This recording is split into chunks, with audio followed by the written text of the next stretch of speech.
Everyone and welcome back to my channel law after college.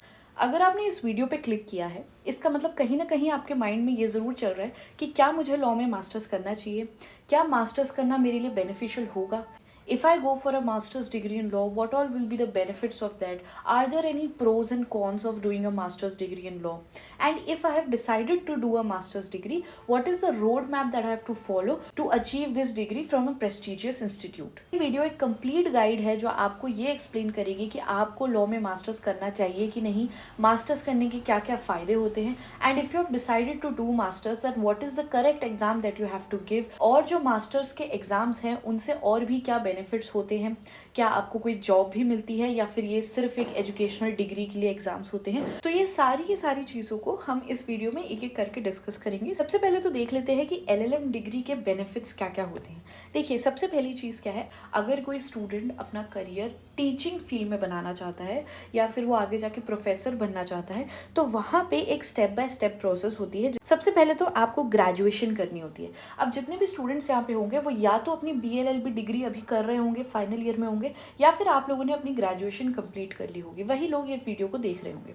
तो आपकी graduation की या तो आप कर रहे हैं आप फाइनल ईयर में, या फिर आपकी हो चुकी है, मैं ये मान के चल रही हूँ। इसके बाद आपने क्या करना है, इसके बाद आपने एक मास्टर्स डिग्री करनी होती है, एंड उसके बाद आप यूजीसी नेट का एग्ज़ाम देते हो, और उसके बाद फिर आप असिस्टेंट प्रोफेसर के लिए क्वालिफाई हो जाते हो। उसके बाद आगे जाके आपको पीएचडी करनी है, तो ये सारी चीज़ें आपके ऊपर होती है। लेकिन ये एक स्टेप बाय स्टेप प्रोसेस है जिससे आप टीचिंग फील्ड में एज अ लॉ प्रोफेसर इस फील्ड में आप कदम रखते हो, तो वहाँ पे आपके लिए मास्टर्स डिग्री करना एक कंपलसरी बात हो जाती है। तो ये तो हो गई स्टूडेंट्स की बात जिनका ये ड्रीम है कि उन्हें टीचिंग फील्ड में जाना है।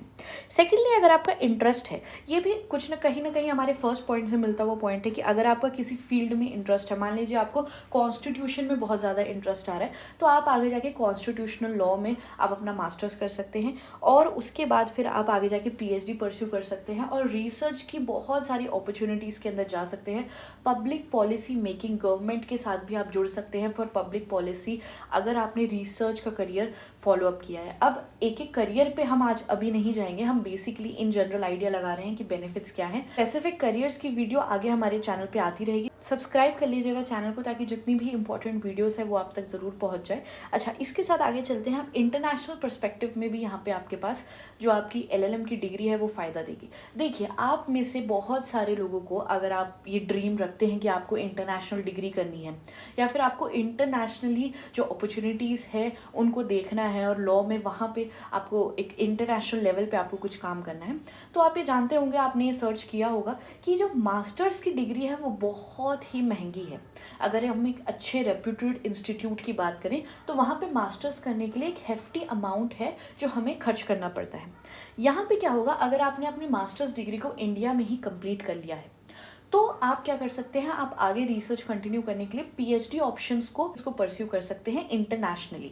आप कनाडा, यूएसए, यूके, ऐसी कोई भी कंट्री में जा सकते हैं जहां पे आप पीएचडी कर सकते हैं। और पीएचडी करने का फ़ायदा ये होता है कि पीएचडी करने के साथ साथ आपको मिलती है स्टाइपेंड, जो कि मंथली स्टाइपेंड होती है, और ये स्टाइपेंड आपके लिए सफिशेंट होती है कि आप अपना मंथ का जो वहाँ पे आपको जितनी भी लिविंग कॉस्ट होने वाली है जहाँ पे भी आप जा रहे हो, उसके हिसाब से आपको मंथली स्टाइपेंड मिलती है। तो यहाँ पे आपका ज़्यादा पैसा खर्च नहीं हो रहा है, बल्कि आपको जब आप इंडिया से ही जा रहे हैं वहीं पे आपको श्योरिटी मिल जा रही है कि एज अ पीएचडी आपको एक स्टाइपेंड भी मिलेगी, जिससे आप अपने आप को वहाँ पर सर्वाइव करेंगे। बिल्कुल आपको कोई पार्ट टाइम जॉब्स करने की ज़रूरत नहीं है, आप इन्हीं पैसों पर अपने आप को सर्वाइव कर सकते हैं, अपने करियर पर फोकस कर सकते हैं, अपनी एक ग्रोथ आप इंटरनेशनल मार्केट में भी कर सकते हैं। तो यहाँ पे भी अगर आप एलएलएम डिग्री इंडिया से करके जाते हो तो वो आपके लिए बेनिफिशियल साबित होता है। इस टॉपिक की डिटेल के लिए भी हम एक वीडियो निकालेंगे कि हम देखेंगे कि इंटरनेशनली या फॉरेन एस्पेक्ट्स में आपको मास्टर्स करना चाहिए, किस तरह से you can open your gateways to an international market in the legal field. अच्छा, नेक्स्ट पॉइंट अब ये आता है कि मान लीजिए आपने अपना ग्रेजुएशन कर लिया है, अब आप एक मास्टर्स डिग्री कर लेते हैं, उसके बाद आप अपनी फर्म खोलते हैं, ठीक है। तो एनीवे आप ये लॉजिकली भी आप ये समझ सकते हैं कि आपकी फर्म के बोर्ड पे अगर ये लिखा है कि this person is an masters in some specific area of law, तो definitely this will come out to be a good thing for your CV. People will understand that you are not someone जिसने बस graduation की और आप अपना काम करना चालू कर दिया आपने, यू आर समवन जिसने एक स्पेशलाइजेशन ली है, एक मास्टर्स डिग्री करके एक स्पेशलाइजेशन लिया। तो ये भी एक पर्सपेक्टिव होता है। एंड नेक्स्ट चीज़ क्या है, देखिए अगर आपने अपनी बैचलर्स डिग्री को कोई एक प्राइवेट कॉलेज से किया है, कोई एक प्राइवेट यूनिवर्सिटी से किया है, आपका ड्रीम रहा है कि आपको एनएलयू से पढ़ाई करनी है, अपनी लॉ की पढ़ाई आपको एनएलयू से अचीव करनी है, इस केस में आप अपनी बैचलर्स डिग्री को भी अपग्रेड कर सकते हैं। आपके सीवी में एनएलयू ऐड हो जाएगा, आपके सीवी में नेशनल लॉ यूनिवर्सिटी या फिर कोई एक प्रोमिनेंट या फिर एक प्रेस्टिजियस इंस्टीट्यूट को आपको ऐड करना है, या फिर आपकी बैचलर्स डिग्री में इतने अच्छे मार्क्स नहीं आए हैं। इन सब सिनेरियोस में आप अपनी बैचलर्स डिग्री को अपग्रेड कर सकते हैं by doing an LLM degree और मास्टर्स इन लॉ।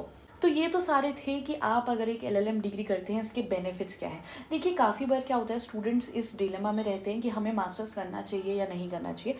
अगर आपको मास्टर्स करने का मन है तो आपको बहुत ज़्यादा, मुझे लगता है, सोचना नहीं चाहिए, क्योंकि एनी डे अगर ये लिखा होगा आपकी सीवी में that you have done a masters in some specific specialisation, तो वो कहीं भी आपको आपके करियर में कोई बैड इफेक्ट क्रिएट नहीं करेगा, पॉजिटिव इफेक्ट ही क्रिएट करेगा। आपका एक प्रेस्टिजियस इंस्टीट्यूट से मास्टर्स आपकी सीवी में लिखा होगा, तो ये सब चीज़ें कहीं ना कहीं आपका जो रेज्यूमे है, जो आप किसी कंपनी के सामने पेश करेंगे या कहीं पे भी आपको आगे जाना है, जो भी आपके ड्रीम्स है, वहाँ पे जाके अगर ये रेज्यूमे को आप रखते हो तो वहाँ पे आपके लिए बेनिफिट ही होगा, ये कोई नुकसान आपको नहीं पहुँचाएगा। तो इसी के साथ हम आगे बढ़ते हैं और देखते हैं कि आपके पास एलएलएम करने के क्या क्या ऑप्शंस हैं। देखिए दो चीज़ें हैं, एक तो आप किसी नॉर्मल कॉलेज से या फिर आप किसी प्राइवेट कॉलेज से, प्राइवेट यूनिवर्सिटी से मास्टर्स कर सकते हैं। अब वहाँ पे अगर आप जाते हैं तो वहाँ पे उस में भी कभी कभी ये होता है कि कुछ स्पेसिफिक कॉलेजेस के स्पेसिफिक एग्जाम्स होंगे, या फिर आप डायरेक्ट एडमिशन भी ले सकते हैं बिना किसी एग्जाम के। तो सेकेंड तरीका है, अगर आप चाहते हैं कि आप किसी नेशनल इंस्टीट्यूट से करना चाहते हैं या फिर आप किसी प्रेस्टिजियस इंस्टीट्यूट से अपनी एलएलएम या मास्टर्स की डिग्री करना चाहते हैं, तो आपको क्या करना होता है, आपको कुछ एग्ज़ाम्स देने होते हैं। जैसे कि इन एग्ज़ाम्स में हमारे पास जो प्रोमिनेंट एग्ज़ाम्स है वो है आईआईटी केजीपी, जो कि आईआईटी खड़गपुर में आपको मास्टर्स इन लॉ करने का ऑप्शन देता है। सेकेंडली आपके पास है सीयूईटी, जिससे आप दिल्ली यूनिवर्सिटी में मास्टर्स कर सकते हैं। Then you have AILET PG and CLAT PG, जिससे कि आप जितने भी ऑल ओवर इंडिया हमारे एनएलयूज है वहाँ पे जाके आप एक मास्टर्स डिग्री कर सकते हैं। अब इन सारे के सारे एग्जाम्स में जो सबसे मेन एग्जाम है वो है क्लैट पीजी।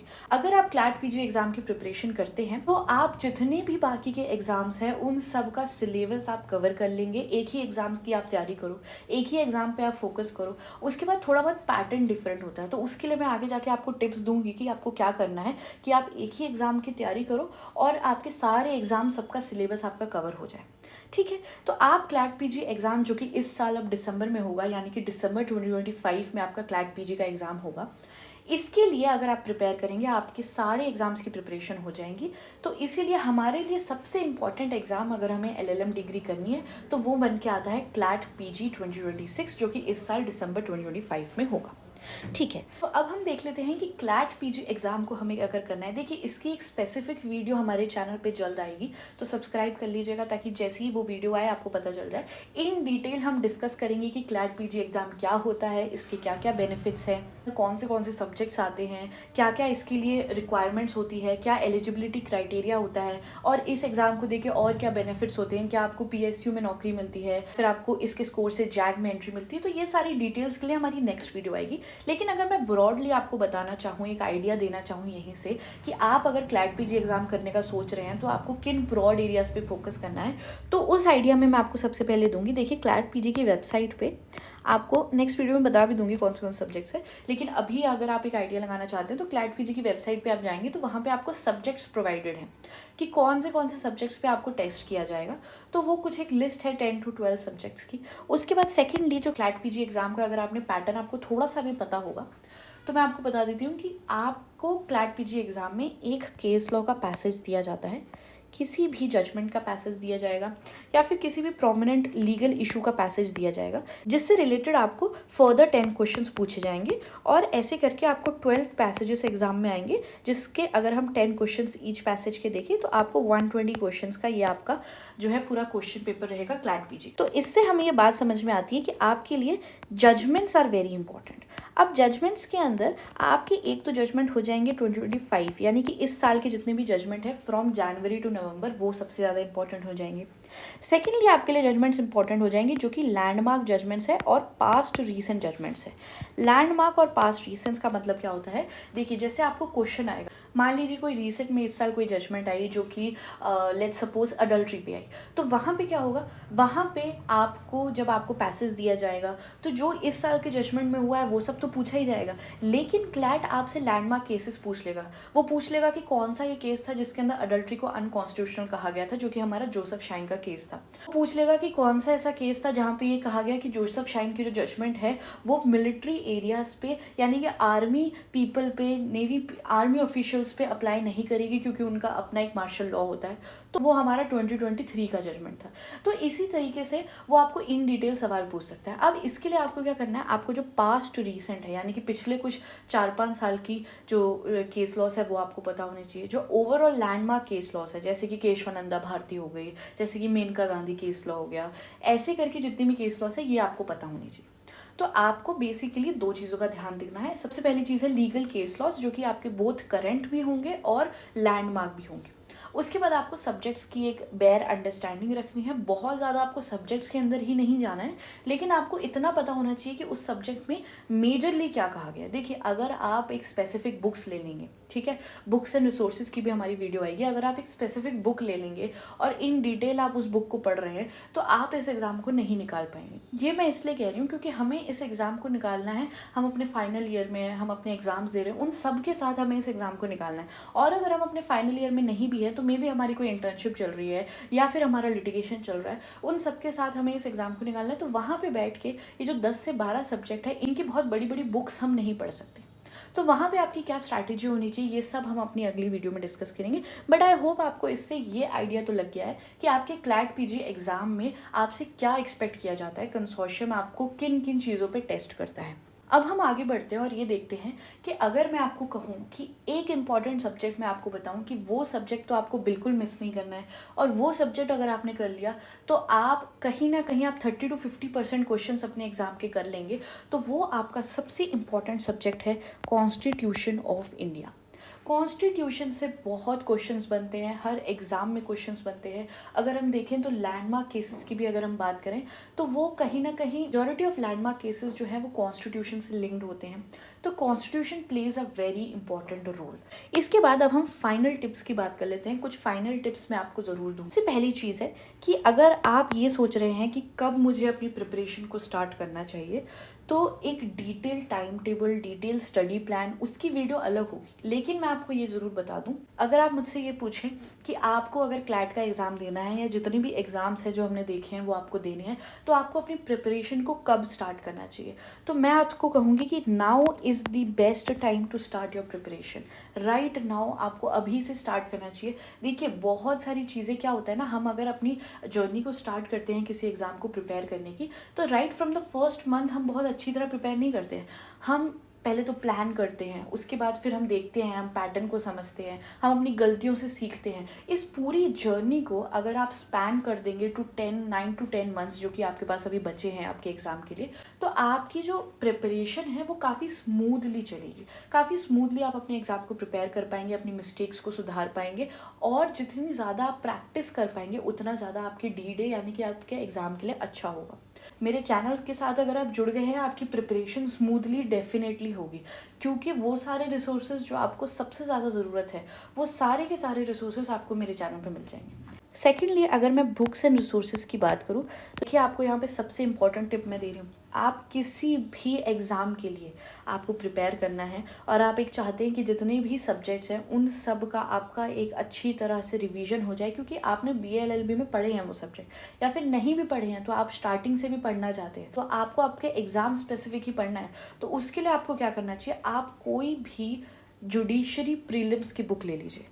देखिए, यहाँ पे आप बोलेंगे कि हम मास्टर्स डिग्री करने का सोच रहे हैं, आप जुडिशरी की बुक बता रहे हो, बट ट्रस्ट मी, मैं अपने एक्सपीरियंस से ही आपको बता रही हूँ। आप किसी भी जुडिशरी प्रीलिम्स की बुक ले लीजिए। बहुत सारी बुक्स मार्केट में अवेलेबल है। मैं यहाँ पे किसी भी बुक की मार्केटिंग नहीं कर रही हूँ, बहुत सारी बुक्स आपके पास अवेलेबल है। ऐसी बुक जो मेजरली आपके सब्जेक्ट्स को कवर कर रही है, यानी कि अगर आपके 10 से 12 सब्जेक्ट है तो जिस भी बुक में आपको मेजरली सब्जेक्ट्स कवर हो रहे हैं वो बुक आप परचेज कर लीजिए, और उस बुक को आप पेज बाय पेज पढ़िए, जितने भी इंपॉर्टेंट केसेस उसमें दिए। मेक श्योर कि आप बुक ऐसी सिलेक्ट कर रहे हैं जहाँ पे लैंडमार्क केसेस भी आपको मिल रहे हैं, क्योंकि केसेस आपके लिए सबसे ज़्यादा इंपॉर्टेंट है इस जर्नी में। थर्डली, आप क्या करेंगे, पास्ट ईयर क्वेश्चन पेपर्स। मैंने आपको स्टार्टिंग ऑफ द वीडियो में जब हम बात कर रहे थे कि आपको बहुत सारे एग्जाम्स हैं, लेकिन आपको क्लैट पीजी अगर आप कर लोगे, उसका सिलेबस कर लोगे तो आपका रफली सारे एग्जाम्स का हो जाएगा। लेकिन आपको एक चीज़ क्या करनी है, आपको पैटर्न समझना है हर पेपर का। पैटर्न समझ लोगे तो आपको पता होगा कि इस पेपर के लिए स्पेसिफिकली मुझे क्या चीज़ें हैं जो क्लैट पीजी के अलावा या तो करनी है, या फिर क्लैट पीजी में जितना करना है उससे कम ही मुझे इस पेपर के लिए करना है। ये सारी पैटर्न आपको समझ में आ जाएगा। ये आपको समझ में आएगा पास्ट ईयर क्वेश्चन पेपर से। कोई भी चीज़ आप मेरे चैनल पे परचेस करते हैं तो पास्ट 5 ईयर के क्वेश्चन पेपर्स आपको फ्री में मेरे चैनल पर मिलते हैं। कंसोर्शियम भी देता है लेकिन कुछ पैसे लेके देता है।